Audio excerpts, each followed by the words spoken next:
Nous bénissons Dieu pour la vie qu'il nous donne. C'est grâce à Dieu que nous sommes là. Chaque jour, j'ai suivi un témoignage pendant que la prophétesse était en train de modérer. Quelqu'un qui est mort, qui s'est jeté. Bref, tous les jours, la mort a déjà utilisé le stock d'étonnement qu'on avait par rapport à elle.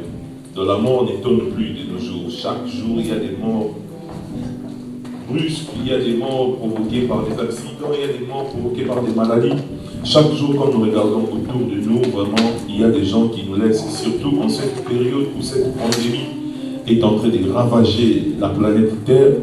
Vraiment, chaque fois que nous nous retrouvons, que cela soit des moments de joie d'abord et des moments d'action de grâce pour le Seigneur. Parce que ceux qui sont morts, peut-être, ils avaient des anticorps plus forts que les vôtres.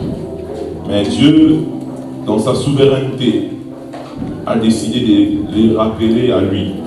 Et comme nous sommes là, ce n'est pas le fruit du hasard, parce que même ici, au sein de cette ville de Bruxelles, en Belgique, en Europe, nous avons constaté beaucoup des êtres qui nous étaient chers, soit un frère, soit un cousin, soit un collègue homme de Dieu, soit une amie, soit une amie d'enfance, un ami de quartier, soit un parent, un homme qui nous a peut-être quittés, soit par cette pandémie, soit par d'autres raisons.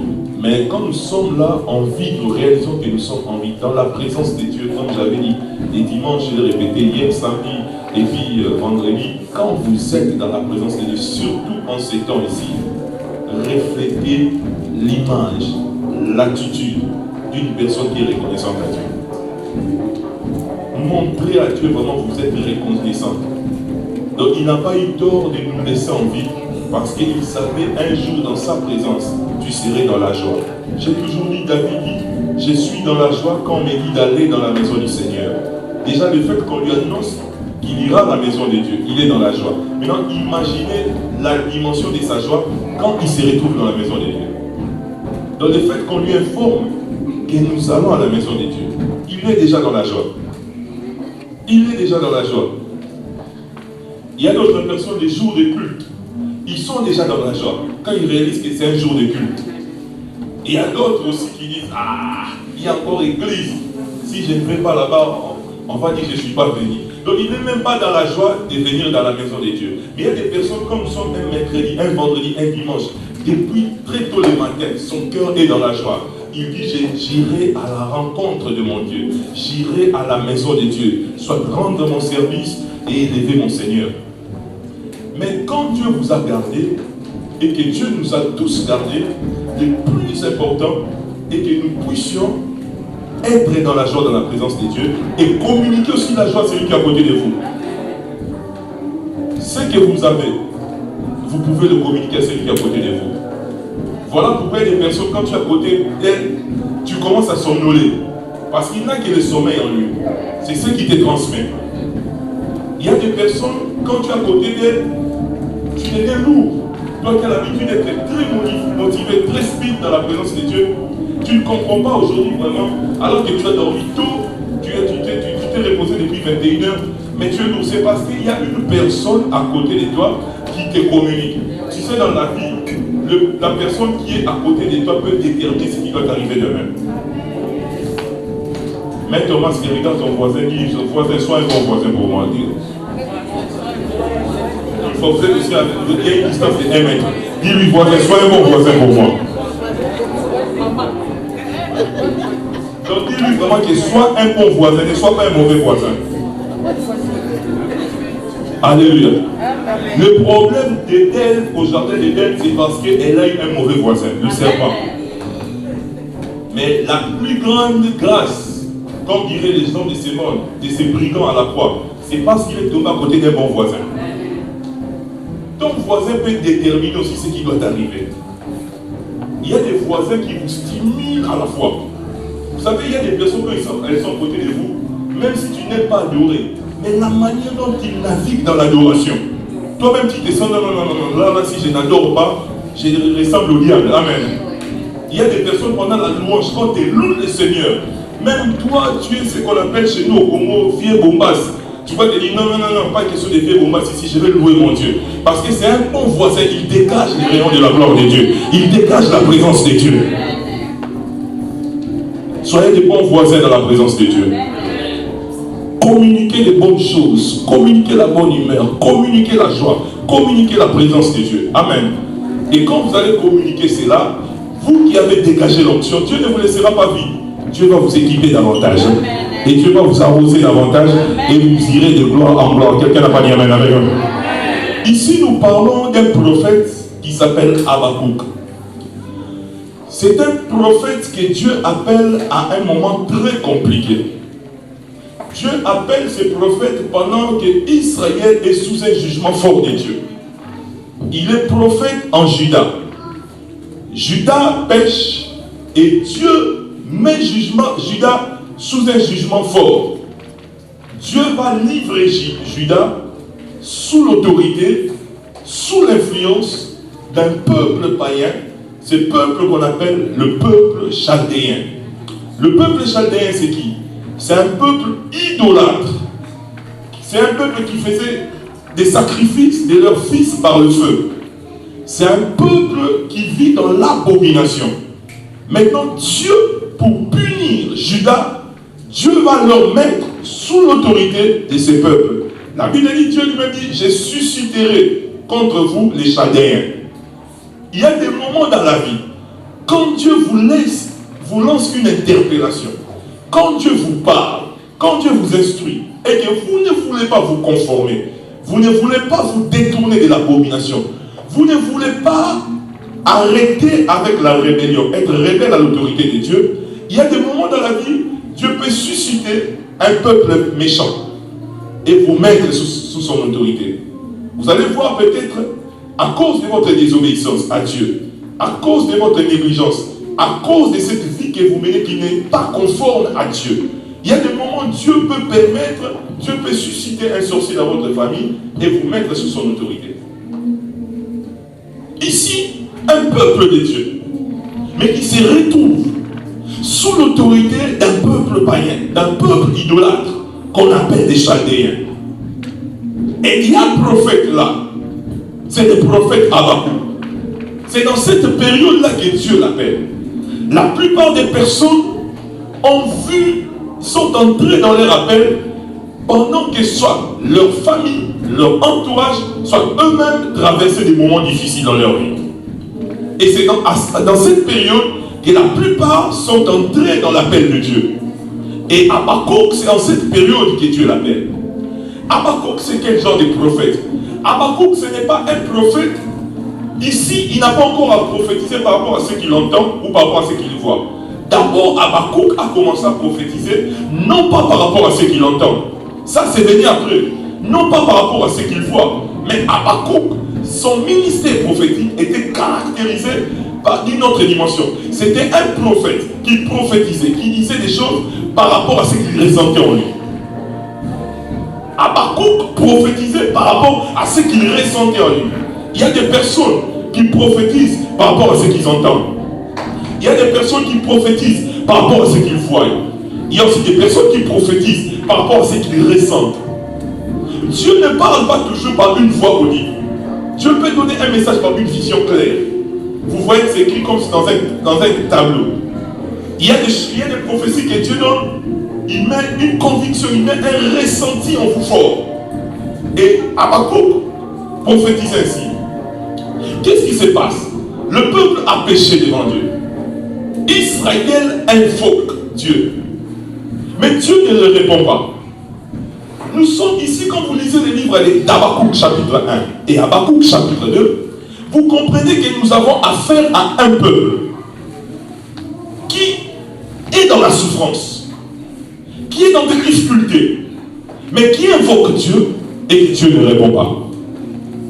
Peut-être parmi nous, il y a des hommes, il y a des femmes ici qui sont enfants de Dieu. Je ne sais pas pour quelle raison, qu'est-ce que vous avez fait à Dieu, quelle négligence, dans quel domaine avez-vous désobéi à Dieu. Il vous arrive d'invoquer Dieu, jour et nuit, mois après mois, semaine après semaine. Vous constatez que le Seigneur ne vous répond pas. C'est-à-dire le témoignage, vous avez l'impression comme si ça ne se passe seulement dans la vie des autres. Vous vous dites, il y a un moment où vous pouvez développer des esprits mauvais dans votre tête. Vous pouvez vous dire, ça ce n'est pas des arrangements peut-être entre les pasteurs et d'autres personnes. Mais pourquoi seulement eux? Pourquoi pas moi? C'est arrivé aussi au peuple de Dieu, au temps d'Habakkuk. Ils invoquaient Dieu, mais Dieu ne répondait pas. Ils criaient à l'Éternel, alors qu'ils subissaient des violences, alors qu'ils vivaient l'humiliation. Mais Dieu ne manifestait aucun signe. Ils avaient besoin du secours de l'Éternel. Ces secours ne venaient pas. Peut-être tu cherches les secours de Dieu dans beaucoup de domaines de ta vie. Mais ces secours ne viennent pas. Tu invoques Dieu, mais rien ne se passe. Rien ne se passe. Écoutez-moi, vous dire une chose. Habakkuk commence à se poser des questions. Mais j'aime Dieu. Mais pourquoi au sein de mon peuple, il y a encore l'iniquité? Pourquoi au sein de mon peuple, il y a encore la souffrance? Pourquoi au sein de mon peuple, il y a encore des difficultés? Alors que j'aime Dieu, alors que j'invoque Dieu. Il dit pourquoi? Vous allez constater ici, les gens qui ne craignaient pas Dieu commençaient à évoluer, commençaient à réussir. Mais ceux qui craignaient Dieu, et ceux qui aimaient Dieu, ceux qui étaient de Dieu, étaient bloqués. Les justes étaient bloqués. Ils n'étaient pas épanouis, mais les méchants étaient en train d'avancer. C'est l'impression qu'il y a des moments dans la vie, nous commençons à développer cette impression. Autour de nous, nous voyons des amis qui ne vont pas à l'église, qui ne fréquentent pas l'église, qui n'ont jamais jeûné dans leur vie, qui n'ont jamais fait une offrande dans leur vie, qui n'ont jamais adoré le Seigneur. On a l'impression comme si les bonnes choses n'étaient qu'à eux. Ce sont eux qui se marient, ce sont eux qui évoluent, ce sont eux qui construisent des immeubles, ce sont eux qui deviennent riches, ce sont eux qui sont nommés, etc., etc. Il y a des moments comme ça dans la vie. Vous pouvez développer cette impression.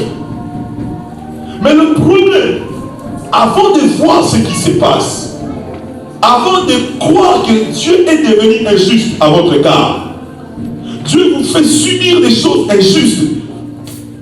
Vous verrez une chose, papa, maman. Dieu n'a jamais eu tort, Dieu n'a jamais été injuste. Chaque fois que l'homme cherche à accuser Dieu, mais quand l'homme s'humilie dans la présence de Dieu, pour chercher vraiment humblement, sans accusation, à comprendre la cause de son problème, vous verrez que Dieu a toujours raison par rapport à tout ce qui nous arrive dans la vie. Ils étaient là. Toi aussi tu peux dire, moi je viens à l'église, moi j'ai pris, mais pourquoi dans ma famille seulement il y a des personnes comme ça? Moi je cherche Dieu. Quand on annonce les programmes des jeunes à l'église, même quand on dit les cultes à les repris, la plupart des gens ne se sentent pas prêts pour commencer les cultes. Ils disent, ils attendent septembre. Mais moi je suis à l'église quand même. Mais pourquoi dans ma famille je ne constate que des célibataires? Pourquoi dans ma famille je ne constate que des chômeurs? Pourquoi dans ma famille je ne constate que des personnes qui ont raté la vie? Pourquoi dans ma famille je ne constate que des personnes qui ont des problèmes de santé? Habakkuk s'est posé cette question. Mais pourquoi? Pourquoi alors que je crains Dieu? J'aime Dieu plutôt. Pourquoi toutes ces choses m'arrivent? Pourquoi ces choses arrivent à mon peuple? Et le pire est qu'il crie à Dieu et Dieu ne répond pas. C'est comme je vous ai dit le vendredi d'avant. J'ai dit, la Bible est là, cherchez l'Éternel pendant qu'il se trouve. Invoquez-le tandis qu'il est prêt. Je vous ai dit, il y a des périodes dans la vie où vous aurez l'impression comme si Dieu s'éloigne de vous. Alors que vous n'avez pas péché. Parce que Dieu est souverain. Il y a des moments comme ça, il se cache. Ils se sont retrouvés dans cette situation. Des personnes qui crient à Dieu. Ils subissent des humiliations. Ils subissent la violence. Mais ils crient à leur Créateur. Mais pas de réponse. Pas de réponse. Peut-être toi aussi, Dieu, que tu es là. Tu cries à Dieu, tu cries à Dieu. Ton frère, ta soeur, ton ami qui est malmené par des esprits impurs, tu as l'impression comme si son état s'aggravait encore. Le problème, ce n'est pas Dieu. Le problème, c'est trouve à ton niveau. Dieu ne peut jamais faire souffrir son peuple pour le plaisir comme ça. Dieu a une manière de nous punir. Quand nous ne voulons pas nous conformer à sa volonté, quand nous ne voulons pas nous conformer à son appel, il y a des moments où Dieu nous livre. Il y a beaucoup de personnes que Dieu a livrées. Non pas pour qu'ils meurent, non pas pour qu'ils souffrent, non pas pour qu'ils ratent la vie. Mais quand Dieu vous livre, quand Dieu vous met dans une telle situation, Dieu attend une réaction de votre part. Cette réaction, ce n'est pas de commencer à pleurnicher, non. Ce n'est pas commencer à accuser Dieu. Quand ces choses arrivent, Dieu attend de vous une prise de conscience. Que vous puissiez un peu vous retirer, cherchant la face de Dieu. Cherchant à comprendre pourquoi cette histoire arrive. Sans pour autant accuser X, Y dans la famille. Est-ce que je n'ai pas péché contre Dieu? Est-ce que je n'ai pas accompli une volonté de Dieu telle que Dieu la voulait? Habakkuk était là. Et il priait. Rien. Mais Habakkuk a compris une chose. Il devait maintenant se retrouver à son poste. Il devait se retrouver à son poste sur la tour. Le problème de beaucoup d'enfants de Dieu, pourquoi les Chaldéens qui peuvent être l'image de tes ennemis, l'image des sorciers de ta famille, l'image des situations difficiles, les Chaldéens peuvent aussi représenter la maladie qui te combat. Mais pourquoi les Chaldéens jusqu'à présent continuent de t'oppresser, continuent de te dominer, continuent de te malmener? Il y a deux problèmes. Premièrement, tu n'es pas à ton poste. Et deuxièmement, tu te tiens par la tour. Sur la tour. Est-ce que tu es à ton poste? Est-ce que tu te tiens sur la tour? Il y a d'autres personnes qui se retrouvent à leur poste, mais pas sur la tour. C'est-à-dire quoi? Il a son poste, mais il n'a pas encore une dimension que le Saint-Esprit aimerait qu'il puisse atteindre, afin que Dieu puisse lui communiquer ce qu'il a à lui communiquer. Il dit, j'étais à mon poste, je me tenais sur la tour. Il dit, j'ai veillé pour voir ce que l'Éternel me dirait. Il dit, j'ai veillé pour voir ce que l'Éternel me dirait. Changeons de micro. C'est-à-dire, pendant qu'il criait à Dieu, il n'y avait pas de réponse. Pendant qu'il criait à Dieu, il n'y avait pas de réponse. Mais il a compris une chose. Si j'arrive à me tenir à mon poste, si j'arrive à me tenir sur la tour, je serai capable d'entendre ce que l'Éternel a à me dire.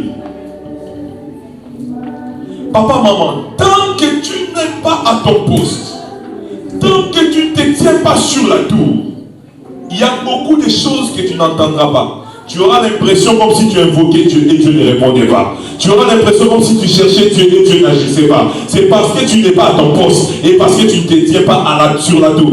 C'est tenir sur la tour, c'est quoi? C'est tenir sur une dimension élevée de la prière.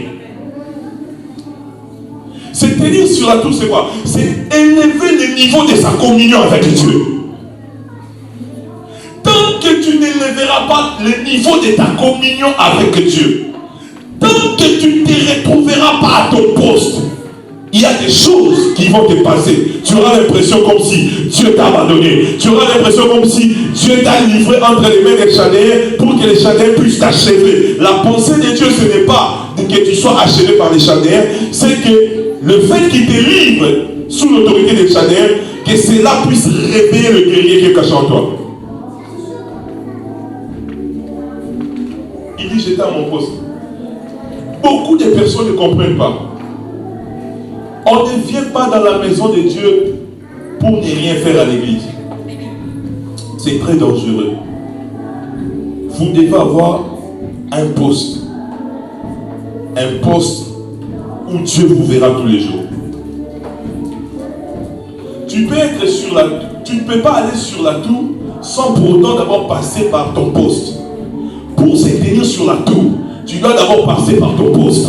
C'est le fait de te retrouver à ton poste qui te permet, qui te rend capable, qui te donne l'accréditation pour que tu te tiennes sur la tour. On ne peut pas se tenir sur la tour si on n'a pas un poste. Si on n'est pas à son poste. Je vais donner un exemple. Pour ceux qui travaillent, je vais donner un exemple. Pour ceux qui travaillent dans des entreprises d'État, je vais prendre dans des carrés miniers par exemple. Vous ne pouvez pas vous retrouver là-bas. Premièrement, si vous n'avez pas une fonction au sein du ministère d'énergie. Et deuxièmement, c'est le fait d'avoir cette fonction, cette carte d'accès, le ministère des Mines, je pense, qui vous donne la capacité d'aller vous retrouver dans une carrière des mines. C'est aussi avec Dieu. Vous ne pouvez pas dire que vous êtes très loin avec Dieu dans votre communion si vous n'avez aucun poste. C'est-à-dire une tâche que vous accomplissez pour le royaume. Tant que vous n'avez pas ça, il y a un problème. Et autrement, il y a des personnes qui ont un poste, mais qui désertent leur poste. Mais ici, Habakkuk dit une chose. J'étais à mon poste et je me tenais sur la tour. Si tu n'as pas de poste, cherche une fonction. Pas d'une manière périodique, mais d'une manière continue, que tu feras avec passion et avec ton cœur. Tu ne le fais pas pour que l'homme de Dieu te voie. Tu le fais pour que le Seigneur qui est au ciel puisse te voir. Parce que tu comprends, c'est par ce travail, c'est en étant à mon poste que le Seigneur serait en train de me délivrer de l'autorité des Chaldeens. Cherche une fonction. Cherche un poste. Et une chose est là. Tu peux être à ton poste, même si quelqu'un veut te décourager, même si les gens te calomnient, même si les gens disent des choses qui ne sont pas conformes à ce que toi tu veux, à ce que Dieu t'a dit. Mais toi tu sais une chose, je ne suis pas là pour plaire à un homme, je ne suis pas là par la volonté d'un homme, je suis là pour faire avancer le royaume, je suis là pour obéir à la voix de mon Dieu. C'est par ce travail-là que l'Éternel est en train de me voir, c'est par ce travail que l'Éternel va me délivrer. Quelqu'un n'a pas dit amen avec moi.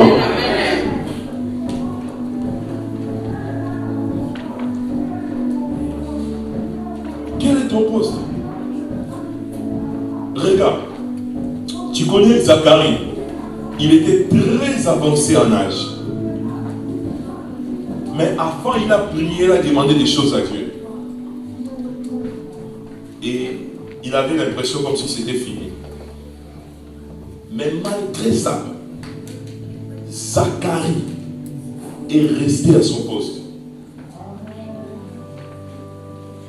Humainement, n'ayant pas reçu ce qu'il a demandé à Dieu, ce qu'il cherchait, un fils, un enfant, il est resté à son poste. Le problème avec beaucoup de personnes, quand même le ciel veut les éprouver, quand ils demandent une chose, au bout de X temps, cette chose ne les sont pas données. Le frère qui était au nettoyage à l'église abandonne. Oh, c'est des je ne suis pas faibli. La sœur qui était à la chorale, c'est décourage. Le frère qui est au protocole, la maman qui est au partenariat, qui était en modération, tu abandonnes. Tu ne te rends pas service. Avec Dieu, quand on abandonne, on ne se rend pas service. Quand on revient à zéro. N'oubliez pas ça. Avec Dieu, ce n'est pas comme les études au Congo. Quelqu'un a abandonné les études en deuxième secondaire parce qu'il a maintenant 22 ans pour diplôme, il paye ses diplômes, il reprend en 6e des humanités. Candidat examen d'État, il reçoit sa diplôme. Non, avec Dieu, ce n'est pas comme au Congo. Avec Dieu, où tu t'es arrêté là, c'était même bien. Quand tu reviens à zéro. Souvent, nous ne comprenons pas. Quand le diable nous atteint par le découragement, par le diable nous atteint par la fatigue, nous ne nous rendons pas service. Pour arriver où tu es là, en train d'attendre, tu sais le temps que ça t'a pris. Tu sais les épreuves auxquelles tu as été confronté. Tu connais le combat que tu as subi pour atteindre ces niveaux. Imagine maintenant, au nom du découragement, tu vas abandonner. Et après un mois, le Saint-Esprit te remotive. Tu reviens encore. C'est qui le perdant?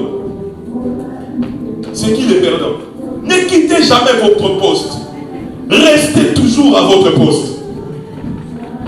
Papa, maman, même si quelqu'un, vous savez, il y a des moments où le diable peut habiliter quelqu'un pour te décourager, te calomnier, pour que tu abandonnes ce que tu es en train de faire. Même si toi tu abandonnes, lui ne fera pas ça bien. Mais le diable, lui a les sorciers de ta famille. Ils t'ont cherché, ils t'ont pas trouvé. Maintenant, ils vont chercher un pauvre frère, une pauvre sœur de l'église, tellement elle est distraite. Elle a l'église, en même temps elle aussi les choses de ce monde. On entre par elle. La personne était découragée. Frère d'école, la chose pour laquelle elle était découragée, elle n'a pas accompli. Parce que dans la vie, quand on combat un travail, c'est qu'il faut être capable de faire 2 fois plus que l'autre. Mais quand vous n'êtes pas capable de faire 2 fois plus que ce que l'autre faisait, c'est que vous avez été utilisé par les diables pour décourager l'autre. Quelqu'un n'a pas dit amen avec moi. Il faut comprendre comme ça.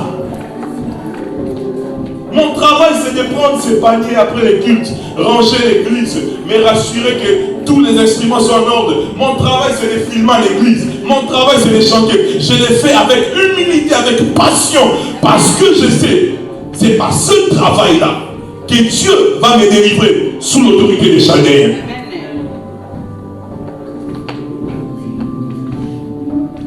Ce n'est pas grave. Quelqu'un t'a découragé. Tu n'es pas le premier à être découragé. Mais la force de celui qui a été appelé par Dieu, c'est sa capacité de résister à toutes ces tempêtes, à tous ces découragements. Quand vous avez encore cette dimension où on peut vous décourager, on peut vous faire abandonner le travail, vous n'êtes pas encore délivré, vous n'êtes pas encore sauvé. Celui qui est sauvé rejoint la pensée biblique de l'apôtre Paul qui dit: rien ne pourra me séparer de l'amour du Seigneur. Mais quand il y a encore les dires des gens qui peuvent vous séparer de l'amour du Seigneur, quand il y a encore les attitudes des gens qui peuvent vous décourager de l'amour du Seigneur, c'est que vous n'avez jamais été sauvé. Celui qui est sauvé, il se dit rien ne peut me séparer de l'amour du Seigneur. Rien. C'est quoi ton poste? Est-ce que tu le remplis bien? Quand tu as ton poste, le pasteur, le conducteur n'a pas à te rappeler ce que tu dois faire. On n'a pas à te rappeler les jours de culte. On n'a pas à te rappeler les heures de culte. On n'a pas à te rappeler que frère, la salle est ça. Tu sais que c'est ton travail. Donc quand on te rappelle ça, ça te rend même mal à l'aise. Tu te dis, comment est-ce qu'on a pu me rappeler ça? Comment j'étais distrait jusqu'à ce point? Comment? Il dit, j'étais à mon poste. Je m'étais sur la tour. Il y a des gens aussi qui sont à l'église, qui ont une tâche, qui ont un travail, mais qui le font avec la chair, parce que ce sont des hommes et des femmes qui ne prient que pendant les heures de culte, qui n'ont pas une vie de prière individuelle. Ils ne se tiennent pas sur la tour quand ils sont seuls. La seule fois qu'ils peuvent prier, c'est quand ils font un mauvais rêve, ils font un mauvais cauchemar. Là, c'est au nom de Jésus. Tout celui qui me suit, je te dis, ne me suis plus. Couvre-moi par ton sang. Mais aucune intimité personnelle avec Dieu. Voilà pourquoi il y a des personnes qui peuvent servir avec négligence. Il y a des personnes qui peuvent servir avec arrogance. Il y a des personnes qui peuvent servir pour qu'ils soient vus les gens. Il y a des personnes qui peuvent servir pour prouver aux gens parce qu'ils n'ont pas une vie. Ils ne se tiennent pas sur la tour. C'est lui qui se tient sur la tour. Vous allez sentir que c'est un homme, une femme brisée quand il sert le Seigneur. Vous allez sentir que c'est un homme et une femme brisée quand elle sert le Seigneur.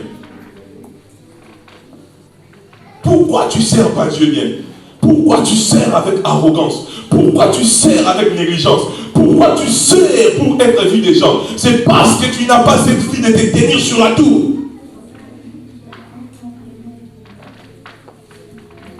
Pourquoi?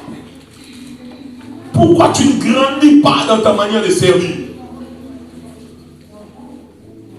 La manière dont tu as chanté dimanche passé, c'est la même manière que tu chanteras dimanche prochain. Aucun progrès spirituel. La manière dont tu as modéré ce dimanche, dimanche prochain, au contraire, tu vas encore baisser de niveau.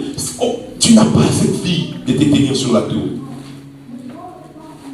Quand on se tient sur la tour, on évolue même dans le travail qu'on fait pour Dieu. Quand on se tient sur la tour, on ne combat pas ceux qui veulent travailler. Même s'ils veulent venir travailler dans le même département où tu es, tu ne te sens pas menacé. Tu te dis, le royaume a besoin de beaucoup d'ouvriers. Tu ne te sens pas menacé. Mais pourquoi tu te sens toujours menacé? Pourquoi tu te sens toujours mal à l'aise? Quand quelqu'un entre, surtout dans un département qui est le tien, c'est parce que tu es à ton poste, mais de manière charnelle. Tu n'as pas la vie de te tenir sur la tour.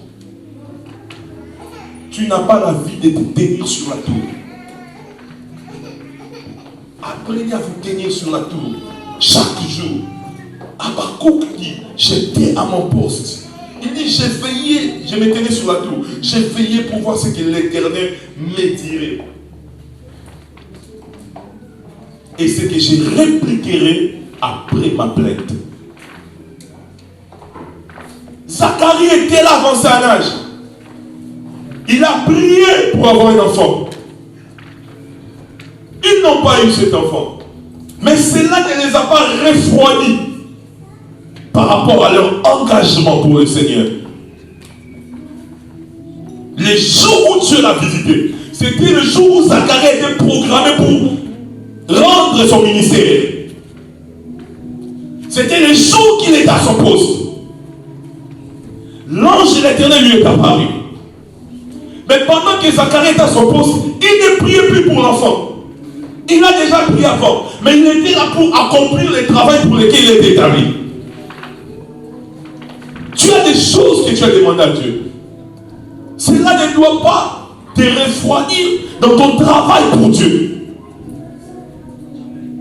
Et quand tu es en train de servir, il y a des moments dans la vie où il faut oublier ton problème. Sois focalisé sur l'œuvre que tu accomplis pour le Seigneur. Ces jours-là, il n'a pas prié pour ça.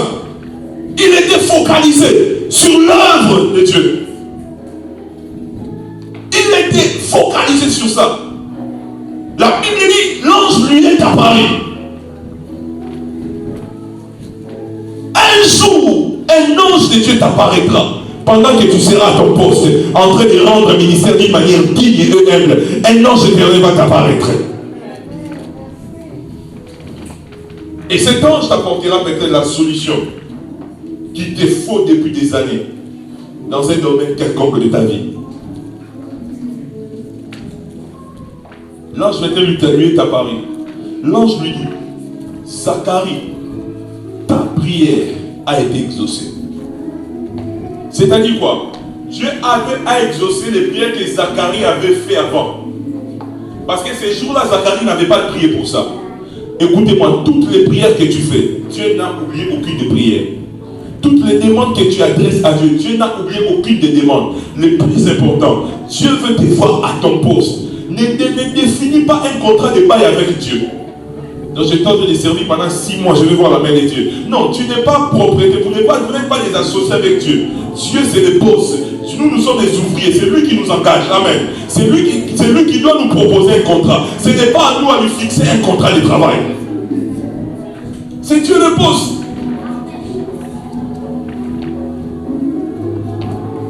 Alléluia. Oh là là, alléluia. Amen. Travaille. Sois à ton poste, papa, maman. Et fais bien les choses. Fais-les humblement. Tu peux être un docteur en droit en dehors de l'église. Mais ici à l'église, ton travail c'est de nettoyer les toilettes. Fais-le avec humilité et passion. C'est ton poste à l'église. Il y a un président du Ghana qui était batteur à l'église. Quand il venait à l'église dimanche, il venait jouer à la batterie. Il était président en dehors de l'église. Tu es la femme d'une autorité.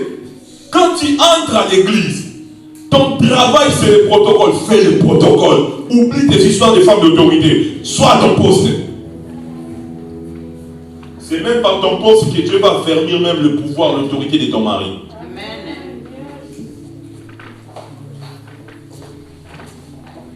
Surtout Dieu, des personnes qui ont beaucoup étudié. Souvent Dieu les attend dans des travaux qui ne reflètent pas leur niveau. Il y a des moments où lui cherche, peut-être je dois commencer à faire des communiqués, vu que j'ai beaucoup étudié. Mais Dieu voit toi ton poste à l'église et les toilettes. Dieu a une manière de nous briser. Dieu a une manière de confondre notre intelligence, notre niveau de vie sociale. Quel est ton poste, papa, maman? Il y a des personnes qui sont ici. C'est quoi ton poste? Oh, est-ce que tu le fais?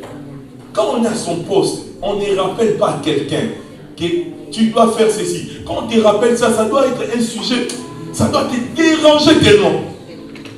Pourquoi on m'a rappelé ça? Certainement, je n'ai pas été à la hauteur.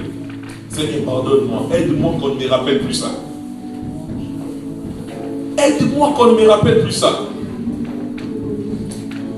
Il y a des choses que tu as demandé à Dieu, maman. Il y a des choses que tu as demandé à Dieu, papa. Dieu ne les a pas oubliées. Le problème, Dieu attend que tu sois à ton poste. Que tu sois à ton poste. Toi qui fuis l'appel de Dieu, tu perds ton temps. En vérité, Dieu ne perd pas le temps. C'est toi qui perds le temps. Parce que Dieu, tôt ou tard, il finit toujours par faire de toi ce qu'il a décidé. Mais la personne qui perdra le temps, c'est toi. Alléluia. Il dit, j'étais à mon poste et je me tenais sur la tour. Je me tenais sur la tour. Quand on est à son poste, surtout à l'église, tu dois apprendre aussi cette notion que Dieu doit commencer à te trouver et non toi trouver Dieu. Quand nous travaillons, quand nous sommes dans un gouvernement, quand nous sommes dans une entreprise et que vous avez l'habitude d'arriver après les boss, vous serez mal coté. Vous pouvez même perdre votre fonction. Quand vous êtes exemple un ministre des budgets qui arrive toujours le dernier, alors que le premier ministre est déjà là. Un cas de force majeure peut arriver. Mais il doit justifier ça, il doit prévenir à l'institution un peu élevée que je serai en retard. Chaque fois que nous disons à Dieu, Seigneur, nous c'est 12h15, 12h30, c'est-à-dire Dieu vient répondre au rendez-vous. Ce qui est lié sur la terre est lié aussi dans les cieux. Quand nous disons à Dieu 17h45, voilà pourquoi ces derniers temps, je suis en train de veiller sur l'heure de début. Parce que quand nous disons ça à Dieu, Dieu est là, surtout la semaine. Quand il est 17h45, j'ordonne que les cultes commencent. Il n'y a plus question d'attendre la question. C'est ce qu'on fait. Je pense que c'était mercredi, on a fait même un culte. On a fini à 18h55, nous on sortait, d'autres personnes venaient après. Quand on donne à Dieu une heure, Dieu est là. Mais quand vous reconnaissez que vous travaillez pour Dieu, le boss est là. Et chaque jour, vous devez arriver après le boss. Vous êtes quel genre d'ouvrier? Vous savez, à cause de vos retards, surtout par exemple en Afrique, on peut saisir votre salaire, on peut réduire vos avantages, on peut vous mettre sous discipline. Tu as ton poste, oui, tu travailles, mais quelle qualité de service tu rends Dieu?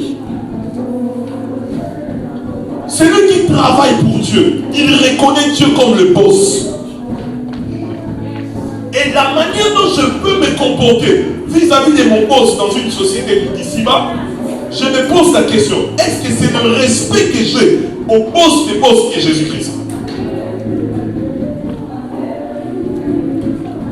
Tous les jours, toi, tu trouves toujours les boss. Culte de semaine, tu trouves les boss, c'est déjà là. Culte de dimanche, tu trouves les boss, c'est déjà là. Culte de samedi, tu trouves. Toi, c'est une particularité pour toi de trouver les boss. Mais tu travailles pour qui? Tu travailles pour qui, papa, maman? Il dit, j'étais à mon poste.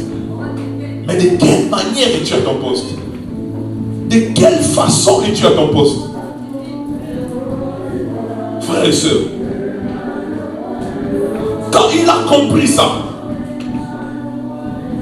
Et Dieu a commencé maintenant à parler à Habakkuk. Le même Dieu qu'on a invoqué, qui ne répondait pas. Le même Dieu qu'on a supplié, qui ne répondait pas. Mais maintenant, parce que Habakkuk se trouve à son poste et il se tient sur la tour, maintenant le même Dieu commence à parler. Il commence à dire à Habakkuk les choses. Il dit, l'Éternel m'adressa la parole et il dit, écris la prophétie. Grave-la sur les tables.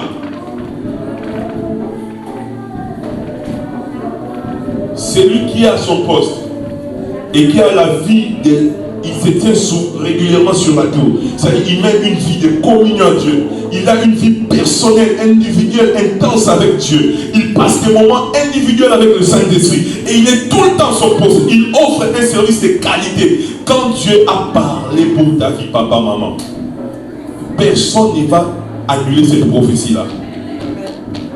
Non, je dis personne ne va annuler cette prophétie-là.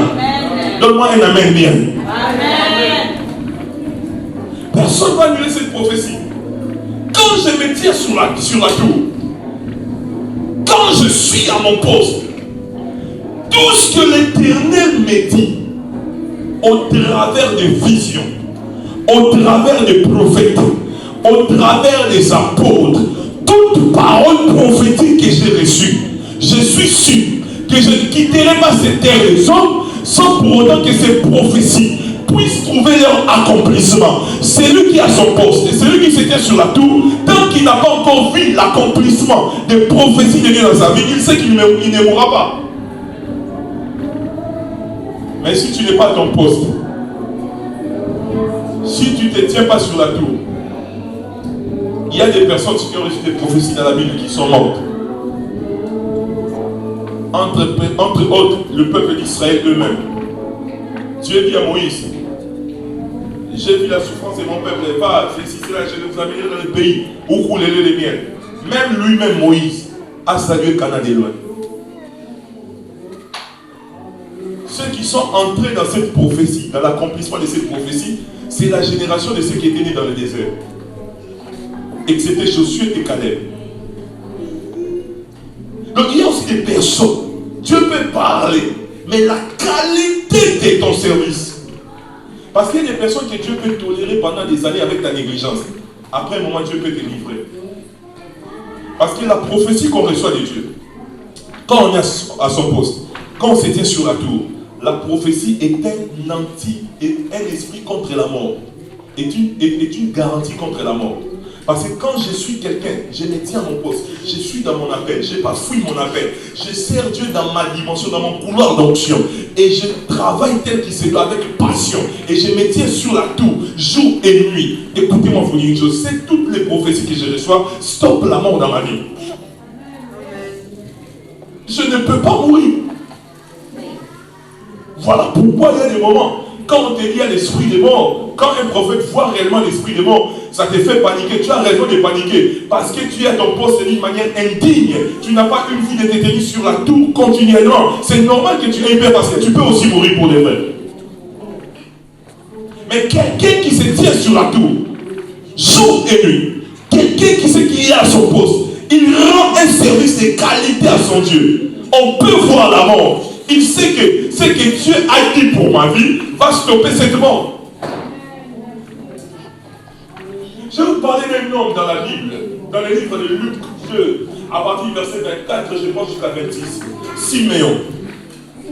Siméon a reçu une promesse qu'il ne mourra pas, sans pour autant avoir vu le Messie.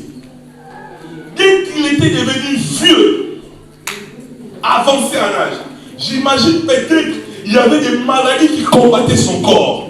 J'imagine peut-être qu'il avait des problèmes avec ses pieds. J'imagine qu'il avait des problèmes avec son dos. Mais il était persuadé qu'il ne pouvait pas mourir sans pour autant ce que Dieu avait dit pour sa vie puisse s'accomplir. Qu'est-ce que Dieu avait dit? Qu'il ne mourra pas sans avoir vu le Messie. Mais quand il apprend la nouvelle de la naissance du Christ, quand les parents de Jésus doivent amener Jésus pour accomplir la loi, quand il prend l'enfant entre ses mains, il dit ceci à Dieu: Seigneur, maintenant ton serviteur peut s'en aller en paix.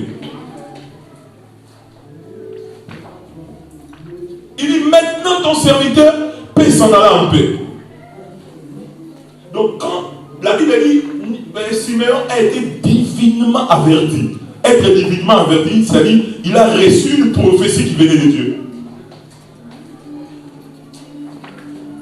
Il y a des personnes qui ne s'en vont pas dans la paix.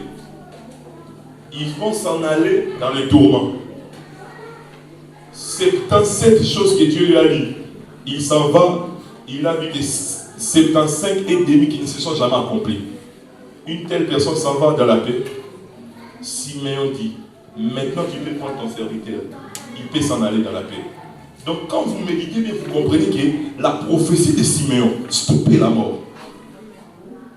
Donc quand la prophétie s'est accomplie, maintenant, Siméon dit que maintenant Dieu peut lui prendre par la mort. Même Dieu était incapable de récupérer Siméon de la terre des hommes. Parce que Dieu ne voyait pas par quel mécanisme il pouvait violer sa loi. Parce que c'était un homme qui s'était né sur la tour, c'était un homme qui était à son poste, bien qu'étant Dieu.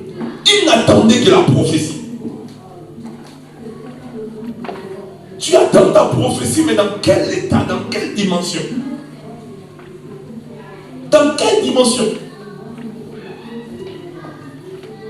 Papa, maman, laisse-moi te dire une chose. Sois à ton poste. Tiens-toi sur la tour. Tout ce que Dieu t'a dit, tu ne mourras pas, tu vas vivre à l'accomplissement de ses prophéties. Le premier qui dit Amen reçoit l'accomplissement de sa prophétie. Tu ne mourras pas, tu vivras à l'accomplissement de tes prophéties. Mais le problème, viens-toi bien sur la tour. Le problème, sois réellement à ton poste. Ne sois pas à ton poste et en même temps tu es à la tête ailleurs. Ne sois pas à ton poste et en même temps tu es négligent. On ne doit pas te motiver tout le temps quand tu es à ton poste. Vous savez pourquoi Dieu livre tous ceux qui ne sont pas à leur poste entre les mains des ennemis? Parce que vous faites subir à notre royaume des pénétrations de l'ennemi. Quand toi tu n'es pas à ton poste, tu fais subir à notre royaume des pénétrations de l'ennemi. Vous savez, dans une équipe, quand on dit que toi tu es un milieu récupérateur, toi tu es un latéral droit. C'est-à-dire quand le latéral droit n'accomplit pas bien sa mission, quand le milieu récupérateur n'accomplit pas bien sa mission, c'est-à-dire qu'il permet à l'équipe adverse de pénétrer. Tu sais combien tu fais subir le royaume de Dieu par ta négligence? Voilà pourquoi il y a des hommes de Dieu. Pour éviter la malédiction de quelqu'un, il voit que la personne ne sert pas bien. Il ne peut pas le suspendre, il préfère lui mettre des côtés. Parce qu'il y a une parole qui dit, maudit soit celui qui fait avec négligence l'œuvre de Dieu.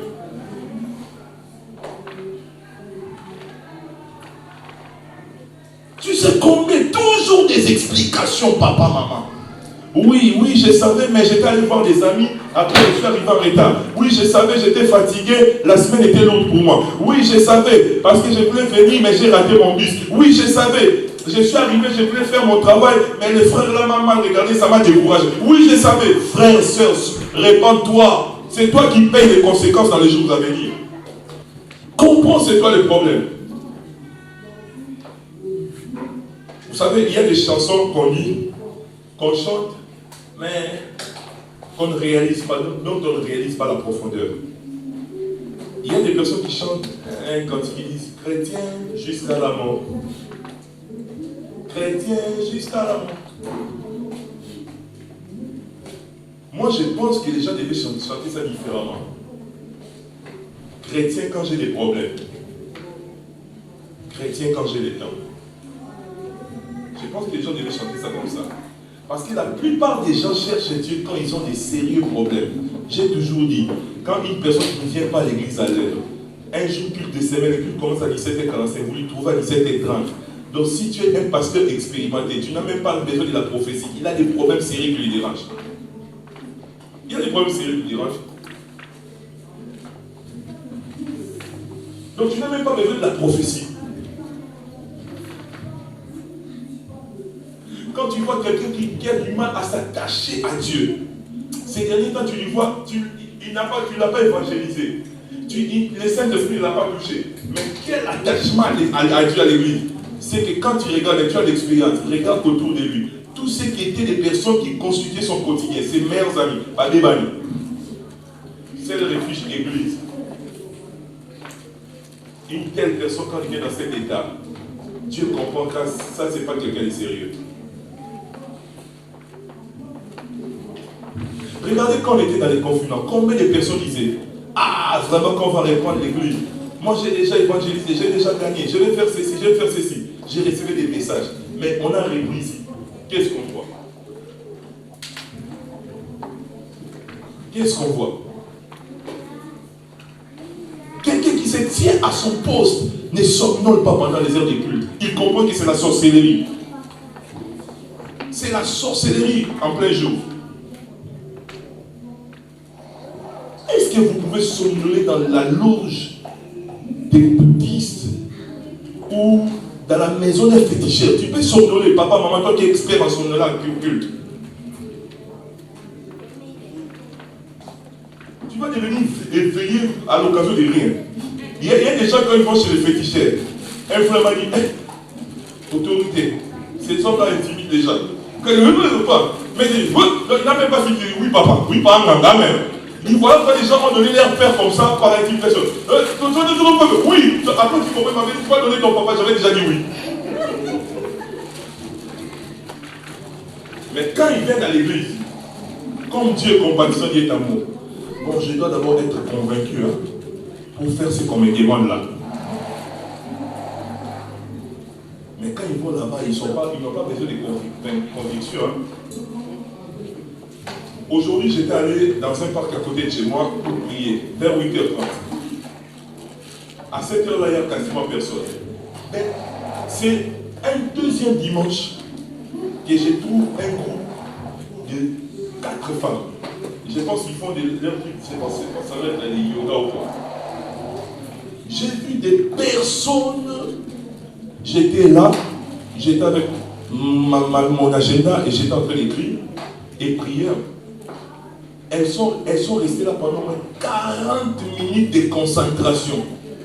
Tu sais où ils ont laissé leur sac et leur téléphone? À 100 mètres. Il y a quelqu'un qui est passé avec son chien. Le chien passait devant eux là. Ils n'étaient pas là. Elles n'étaient pas là. J'ai regardé les Saint-Esprit, ils regardent. Tu vois comment ceux qui sont dans le faux sont plus forts que vous spirituellement. Mais regardez-moi, ils regardent tous les chrétiens, même à l'église. Tu vois quelqu'un après l'église qui répond à son téléphone. Je suis à l'église, hein, je te rappelle, après les cultes. Toi, tu crois que c'est un signe de respect. Tu es impoli. Tu es une impolité seulement masquée. Ils étaient là concentrés. Je n'entendais même pas de bruit. Je disais, quand on prêche aux gens la dimension spirituelle, c'est ça la spiritualité. Pas de murmures, pas de baba. C'est ça la dimension élevée de la spiritualité. Tu peux entrer. Apprenez aussi à communier avec Dieu quand vous êtes dans le silence. Vous êtes concentré, vous ne dites rien. Et plus rien n'existe autour de vous. Quand vous atteindrez cette dimension-là de concentration, vous avez grandi avec Dieu. Vous avez grandi avec Dieu. Vous avez grandi avec Dieu. J'ai regardé ces femmes-là, j'ai regardé. J'ai dit, quand elles ont fini, elles sont allées maintenant. Moi, je les ai trouvées. Elles sont allées prendre maintenant leur sac. Elles ont pris leur téléphone. Je voyais, elles regardaient maintenant leur téléphone. Elles sont parties. Et Dieu m'a enseigné fort par rapport à ça. Dieu m'a enseigné. Prière, la kabashika, même quand tu es chez toi à la maison. Allô? Donc, on t'appelle. Papa, allô? Oh, Yeshua va publier. Zaya, c'est sa prière de terre sur l'homme. Amen. Seigneur Jésus, Seigneur, tu connais les problèmes de ma vie. On ne se moque pas de Dieu. On ne se moque pas de Dieu. C'est qu'un homme pourra servir les mentionnera. Soyez là. Anne était à son poste. Elle ne venait pas pour l'homme de Dieu. Vous allez voir même l'homme de Dieu, quand Anne va aller témoigner, Anne lui rappelle même, l'homme de Dieu l'avait oublié. Je suis ta servante qui venait tous les jours pleurer au temple. L'homme de Dieu souvenir. Donc, elle ne venait pas à l'église pour que le prophète lui voie. Il ne venait pas à l'église pour que les gens voient que c'est elle. Elle travaillait, elle servait son Dieu pour que le ciel lui voie. Sois à ton poste. Fais les choses pour que Dieu te voie. Voilà pourquoi, même quand il y a Corona, quand il y a culte, tu n'auras pas peur, tu ne vas pas dire, bon, nous attendons d'avoir les informations, que les informations nous confirment vraiment. Même quand Paille n'est pas là, il est en déplacement, tu te diras, ce n'est pas pour Paille que je viens. Dieu peut m'avoir appelé en Christ par Paille, mais ce n'est pas pour Paille que je viens, c'est pour Dieu, le Dieu que Paille sert que je viens. Donc Paille n'est pas là, mais le Dieu que lui sert, il est là. Donc je sers mon Dieu. Je suis à mon poste. Je respecte mes dîmes. Je soutiens le paiement de la salle. Je suis à l'heure. Quand je suis en retard, c'est que je sors directement du travail. Je suis à l'église. Les dimanches, quand je ne travaille pas, je suis les premiers à l'église. Dieu doit me trouver à l'église. Alléluia. Amen. Quand tu as ton poste, toutes les prophéties de Dieu dans ta vie vont s'accomplir. Toutes les prophéties de Dieu dans ta vie vont s'accomplir. Lisez-moi Luc 2, verset que je vais finir par là. Dis après vous, lis-moi.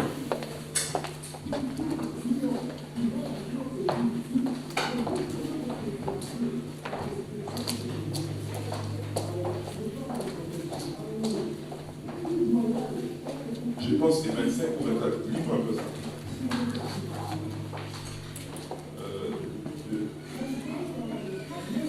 C'est 25, c'est 25. 25.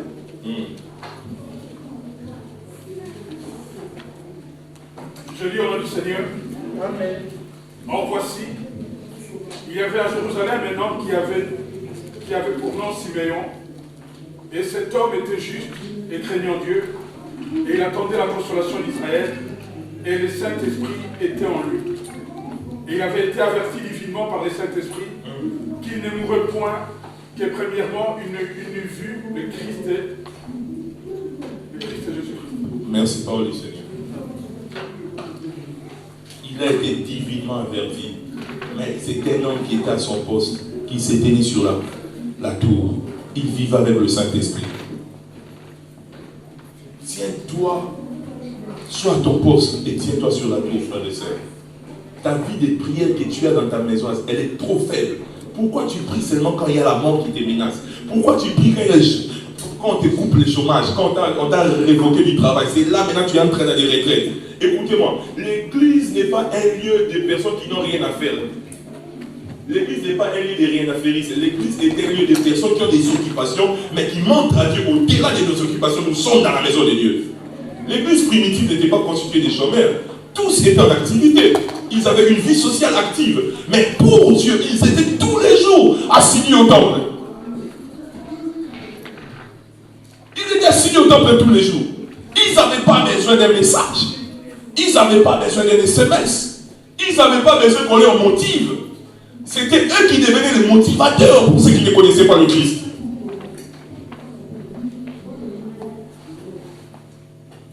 Alléluia. Qui peut me dire qu'il travaille dans la livraison, il dort pendant qu'il livre les colis? Qui peut me dire parmi vous ceux qui travaillent dans des banques, vous dormez pendant que vous êtes en train de faire des virements? Mais pourquoi tu dors dans la présence de Dieu? Pourquoi tu dors dans des veillées? Quelle sorcellerie qui t'envoûte, frères et sœurs? Pourquoi? Pourquoi tu viens tout le temps en retard même quand tu n'as pas travaillé? Sois à ton poste et prends au sérieux ton travail. Ne sois pas diacre des titres, ne sois pas pasteur des titres. On est d'abord enfant de Dieu, on est d'abord disciple avant d'avoir toutes ces tâches, ces fonctions. Sois à ton poste et fais bien les choses. Quand tu n'as pas un travail, cherche un travail. Tu n'as pas besoin toujours de devenir prédicateur. Tout le monde n'est pas besoin. La prédication, ce n'est pas le travail de choix humain. Ça, c'est un appel, une vocation. Mais il y a beaucoup de travail. Deviens partenaire pour soutenir l'église avec tes moyens. Va dans le nettoyage. Occupe-toi des images. Sois protocole. Sois la chorale. Sois à la modération. Sois à l'évangélisation. Mais ne sois pas de figuration, on doit te rappeler. Tu es motivé parce qu'il y a des chrétiens épileptiques. Vous savez, les personnes épileptiques. Dans la période où quand ça vient. Amen. Il y a des chrétiens aussi comme ça. Donc quand il y a quelque chose qui lui pique, je suis debout. Ah vraiment, amen, amen. Un mois après, quand la crise d'épilepsie spirituelle finit, comment? Je vais venir dimanche rétant, l'épilepsie. Donc lui, il réagit quand il y a une épilepsie. Quand vous êtes à l'église, soyez des chrétiens. Et quand je suis chantre, je comprends que nous sommes des chantres, pas comme les chantres de toutes les églises. C'est comme je disais, comment c'est que toi tu payes les chantres? Maintenant, si tu dois payer les chantres, c'est qu'on doit te payer aussi quand même. Quand l'offrande entre 20 euros à l'église, tu payes un pianiste de 30 euros, un batteur 20 euros. Donc le pasteur après l'équipe doit encore emprunter de l'argent. Quel serait peut-être béni? C'est qu'on doit payer aussi tout ce qui vient à l'église. Même les mamans qui donnent les kélélos là, ils doivent aussi être payés. Et quand on est chantre, il faudrait montrer, même quand tu vas dans une conférence, que tu sors d'une église sérieuse. Quand pas comme des gens, après d'avoir chanté, il est à l'extérieur. Non, on finit de chanter. Même s'il fait 450 degrés, on chauffe nous tous ici. On prie, on suit la parole, on donne des offrandes. C'est ça être à son poste. C'est ça. Et quand je travaille pour Dieu, je me sens dans ma peau. Je suis à l'aise. Je suis à l'aise. Voilà pourquoi ceux qui aimaient Dieu, même quand on les suspendait, tu vas voir la personne, il est la première personne arrivée à l'église. C'est-à-dire, il veut montrer à Dieu, il veut montrer même à ses encadrés. La suspension là me prive, même ma vie en difficulté. Mais les personnes qui servent pour être des gens, quand vous les suspendez, les cultes commencent à 12h, ils commencent avec à 14h30. La semaine, il venait, il suspend les cultes de semaine. Donc il est tellement exceptionnel, il est tellement spécial. Il est plus important que le Saint-Esprit de Dieu. Ça, c'est pas être à son poste. Soyez humble, trouvez un travail, papa, maman. Toi qui n'as pas de travail, toi qui as un travail mais tu ne le fais pas très bien, répands-toi. Répands-toi. Répands-toi. Répands-toi, fais très bien le travail. Et le Seigneur ne manquera pas de te bénir. Tu es spectateur dans la maison de Dieu ou tu es acteur. Tu es acteur ou tu es spectateur. Sois acteur dans la maison de ton Dieu. Cherche une fonction, cherche une tâche, cherche un travail. Considère-le comme ton poste et reste dans ton poste. Mais ne travaille pas charnellement. Monte sur la tour chaque jour. Monte sur la tour chaque jour. Sois sur la tour, cherche la face de Dieu. Et quelque chose va se déclencher dans ta vie. Quelque chose va se déclencher dans ta famille. Lève-nous, nous allons prier.